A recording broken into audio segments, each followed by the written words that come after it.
night. Today we with Abu Bakar, and I would like to ask some question about our assignment. Okay, Abu Bakar. Yeah. How are you today? Alhamdulillah, I'm fine. Apa kabar? Okay, what is it? I'm fine. Apa kabar? Apa kabar? Kabar baik. Kabar baik. Ya, kabar baik. Yeah. Okay.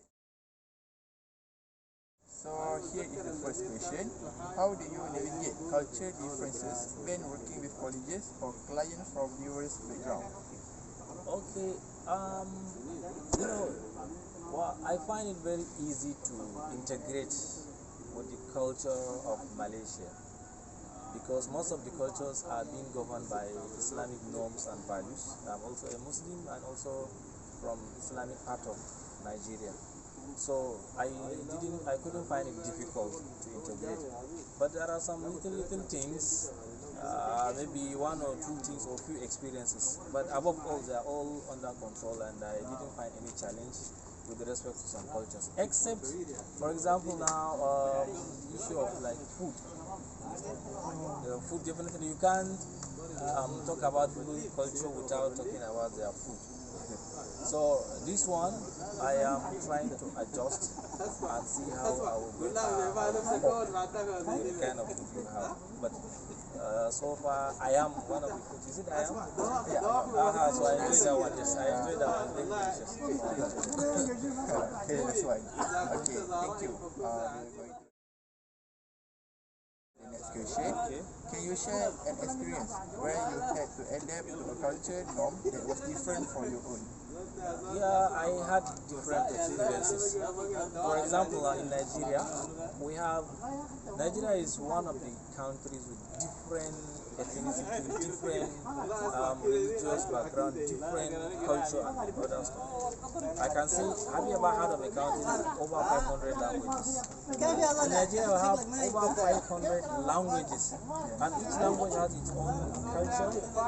So, since I'm from Nigeria and I sat in different part of Nigeria, so whenever I go there, I try to find their taboo. Taboo means something that people don't like you to do. Stay away from it.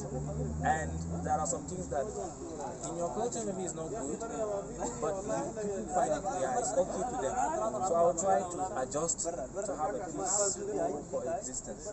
Now, if I am to talk about Malaysia, when I came, I tried to adjust. Let me just mention one. In Nigerian culture, if you eat food in a restaurant, you leave the plate there. Do you understand?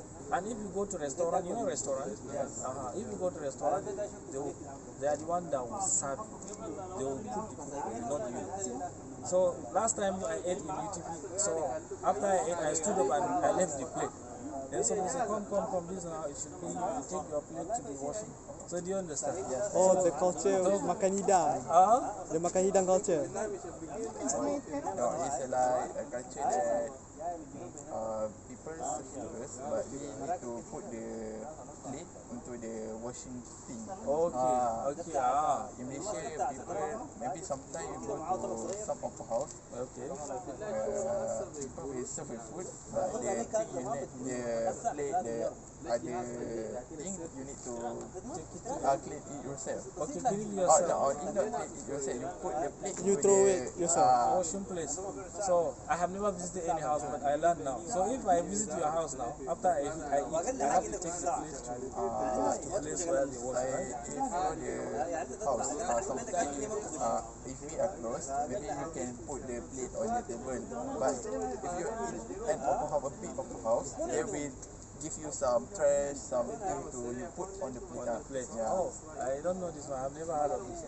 In Nigeria, they will serve you food, and if you finish eating, you will leave everything there. That's one of our cultures. Yeah, next. Thank you. So the next question is, what strategies do you use to communicate effectively with people from culture different from your own?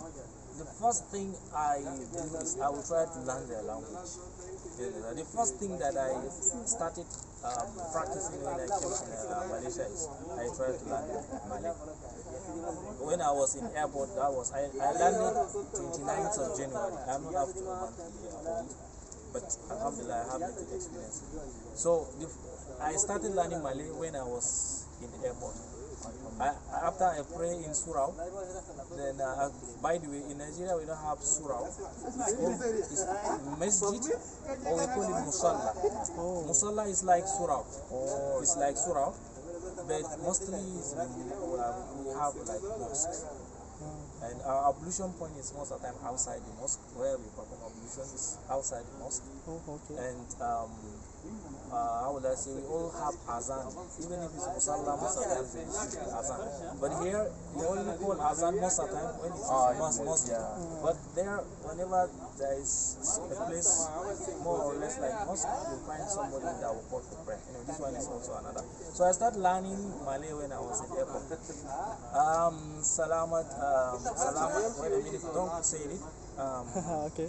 Good morning, Salamat Petang, yes. The first thing I learned in the airport. Salamat Petang, good morning. Then later on I gave to Salamat Tingahari, Salamat Pagi, Salamat Malam, Salamat Tinggal, you understand? Terima kasih, sama-sama, you understand? And even 1, 2, 3. Silva, Satu, Dua, Tiga, Enam, Lima, Infant. Is it recording? Yeah, still recording. Lima, Infant. I can even count to 1,000, do you understand? So the first thing I do is I try to learn the language. Do you understand? I have to learn the language first of all. Then secondly, I will try to ask people around. Please, if I see something strange, I ask. For example, this is my friend. He has been telling me because he has been here for long. I ask him things, especially if I don't know the cultural stuff. He said, this is how it's done in Malaysia. So this is how it's done in Nigeria, so try to do this. So with this, with questions and learning the language, that's how I find it. You understand? Okay. You're doing good, you're doing good. For the first question, how do you handle misunderstanding or conflict that arise due to culture difference? Alhamdulillah, if we are talking about Malay, so far I have not encountered any cultural difference or misunderstanding. But most of the time I try to avoid. So what if it happens? If it happens, I'll do one of the following. One, I will say, I'm sorry, do you understand? Very sorry, I don't know, I knew. I'll just try to avoid anything that will cause misunderstanding. Stay away from it and say sorry.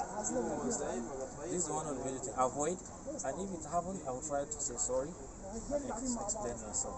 You understand? Yes, I understand. You will say sorry about anything that you don't know. It's a good way. Okay, for the last question, in what ways do you incorporate culture sensitivity into daily interaction and decision-making process? In what way? In different ways. One, observation. You observe how people are doing things, how people behave, how people communicate. You understand? Secondly, not just understanding, I also browse, I Google things to get more knowledge. Then apart from Googling, then I will also try to ask people around, as I made mention of this guy. And observation is one of the key, or is one of the what? Major key. One example I will give is, for example now, sorry to say, like sisters, or let me say the ladies in Malay, they are conserved and reserved and very, very nice. So in some part, not all parts of Nigeria, some part of Nigeria, it's normal to say salam, especially let me say Abuja. Abuja is like Kuala Lumpur of Nigeria. So a lady can greet you. You can also greet a lady without knowing her. Understand? So here, you don't talk. There's at all. Just go, they go. You understand? So without observing, you won't know something like this. You understand? I observe. This one is something I observed. I talk, for example, now a classmate. This one is something normal. I will say salam alaikum. Nothing like this. And I'm saying it just to say salam without any intention. So when I talk salam alaikum 1, 2 times, no any response, I say, oh, these people, maybe you don't talk to the ladies, you don't greet them, you don't say salam to them. I say, okay, I need peace. You understand? I understand. Yeah, yeah, yeah. Okay, thank you. You want to say something? What? Selamat malam. Oh, Anything? okay. Jumpa lagi. Selamat tinggal. Okay, thank you. Okay.